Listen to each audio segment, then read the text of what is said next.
predsjednika općinskog vijeća općine Ražanac.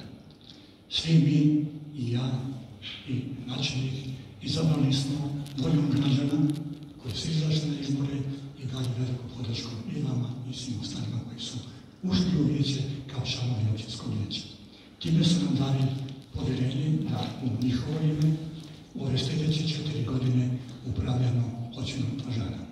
Nadam se da ćemo u radu biti korektni, poštivati jedne druge, dogovarati se i na kraju krajeva opravdati izbor koji smo dobili i povjerenje koje smo dobili.